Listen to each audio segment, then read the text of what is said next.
குருவே சரணம். வணக்கங்க. நான் உங்கள் ஜோதிடர் கோவர்தன் பேசுகிறேன். இன்றைக்கி நம்ம பார்க்குறது விருச்ச ராசிக்கு குரு பயிற்சி பலன்கள். விருச்ச ராசிக்கு நிறைய பேர் சொல்லுவாங்க, விருச்ச ராசிக்கு நல்லது நடக்க போகுதுன்னு. நிறைய பேர் யோகமான ராசி, யோகமான குரு பயிற்சி அப்படின்னு சொல்லுவாங்க. என்னை பொறுத்த வரைக்கும் அந்த மாதிரிலாம் எதுவும் கிடையாது. இருக்கிறத ஏற்றுக்கு போகணும். ஏன்னா சந்திரன் ஏற்கனவே நீசம் ஆகிட்டாப்புல, அது குரு பார்க்குறாப்புல. குரு சந்திர யோகம் மாதிரி போகும். குரு ஸ்ட்ராங்காக இருக்காப்புல, ஆனால் சந்திரன் ரொம்ப வீக்காக இருக்கிறாப்புல.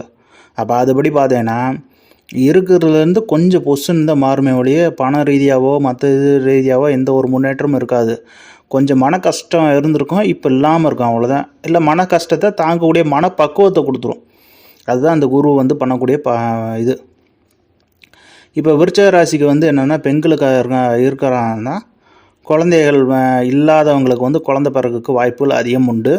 அவங்க தாய்மை அடையணும். அதுதான் அந்த குரு அந்த இடத்துல பயிற்சி ஆகி வராப்புல. அதனால் குழந்த கரு உருவாகலை, குழந்த நான் பெற்றுக்கல, இது பண்ணலை, கொஞ்சம் பிரச்சனை இருக்குன்னா இப்போ போய் ட்ரீட்மெண்ட் பாருங்கள். உங்களுக்கு ராகு பகவானும் அந்த குரு பகவானும் சப்போர்ட் பண்ணுவாப்புல இந்த நேரத்தில். அப்போ ஈஸியாக கரு உருவாகிரும், கரு தங்கிரும் வயிற்றில். அதுக்கப்புறம் என்னென்னா பொருளாதார ரீதியாக எதுவும் முன்னேற்றம் இருக்குமானா இல்லை, அந்தளவுக்கு முன்னேற்றம் இருக்காது. ஆன்மீக ரீதியான பயணங்கள் வரும். ஆன்மீக ரீதியான சில நபர்களை சந்திக்கிற மாதிரி இருக்கும். குறிப்பாக ஏதாவது ஒரு ஸ்தலத்துக்கு போகிற மாதிரி இருக்கும். இது பண்ணணும். இப்போ குருவோட 5ஆம் பார்வை கேது மேலே வருது. குரு கேது சேர்க்க வருது. குருவோட 7ஆம் பார்வையாக லக்கணத்தை ராசியை பார்க்குது. அதுக்கப்புறம் குருவோட 9ஆம் பார்வையாக ராசிக்கு 3ஆம் இடத்தை பார்க்குது, மகரத்தை. அப்போ என்னென்னா ஏதாவது ஒரு முயற்சி பண்ணி ஆன்மீக ரீதியாக போகிறதுக்கு வாய்ப்பு உண்டு. ஏதாவது ஒரு ஸ்தலத்துக்கோ இல்லை ஏதாவது ஒரு மலைகளுக்கோ போயிட்டு வர்றதுக்கு வாய்ப்புகள் அதிகம் உண்டு. சித்தர்களை யானைகளை பார்க்குறதுக்கு வாய்ப்புகள் அதிகம் உண்டு விருச்சிக ராசிக்கு. அதனால தான் என்னென்னா இவங்க இந்த ஆன்மீக ரீதிக்கு தான் முன்னேற்றமாக இருக்கும் ஒழிய பொருளாதார ரீதியாக முன்னேற்றம் இருக்காது.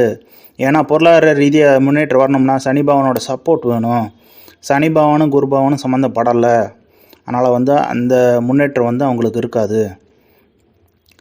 அப்புறம் குறிப்பாக பெண்களுக்கு குரு ராகு இதெல்லாம் சம்மந்தம் வர்றதுனால பெண்கள் மட்டும் இல்லை, ஆண்களும் சேர்ந்து, ஆண்கள் விருச்சிக ராசி ஆண்கள் பெண்கள் யாராக இருந்தாலும் எம்ஜிஆர் வேலையை மட்டும் பண்ணிடுறாங்க. அதாவது எந்த நல்லது பண்ணுறேன்னு சொல்லிட்டு எங்கேயாவது போய் மாட்டிக்கிறாங்க. கெட்ட பேரை உருவாக்கி விட்டுரும். எங்கேயாவது போய் அடி வாங்க வச்சிரும், இல்லை அவசொல்லு உருவாக்கி விட்டுரும். எங்கேயாவது போய் கெட்ட பேர் எடுக்கிறதே ஒரு முக்கிய இதாக வந்துடும். அதனால் தயவு செஞ்சு அந்த மாதிரி எதுவும் பண்ணிடுறாங்க. எது பண்ணுறதா இருந்தாலும் 4 பேர்கிட்ட கலந்து ஆலோசனை பண்ணிவிட்டு அதுக்கப்புறம் பண்ணுங்கள் நல்ல வேலைகள் இது பண்ணும்போது. ஆனால் தெய்வ காரியங்கள் அப்புறம் தெய்வ ஆன்மீக பயணங்கள்லாம் அது ஒன்றும் பண்ணாது.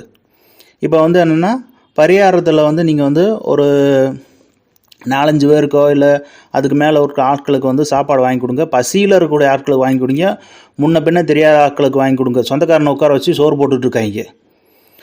முன்ன பின்ன தெரியாத ஆட்கள் கோவிலில் மட்டும்தானா, இல்லை ரோட்டில் இருக்கக்கூடிய யாருனாலும் சரி பசின்னு சொல்லிட்டாங்கன்னா அவங்களுக்கு சாப்பாடு வாங்கி கொடுங்க. இல்லை நீங்கள் சாப்பாடு செஞ்சு போய் கொடுங்க. அது உங்களுக்கு மகா புண்ணியத்தை கொடுக்கும். இந்த மகா புண்ணியங்கிறது உங்களுடைய அடுத்த வாரிசுகளுக்கு கொண்டு போகும். அடுத்த வாரிசுகளை அது பாதுகாக்கும். அவங்களுக்கு நல்லபடியாக வாழ்க்கை இருக்கும். நீங்கள் கஷ்டப்பட்டாலும் அவங்க கஷ்டப்பட மாட்டாங்க. அதுக்காண்டி தான் இந்த பதிவு. மிக்க நன்றி, வணக்கம்.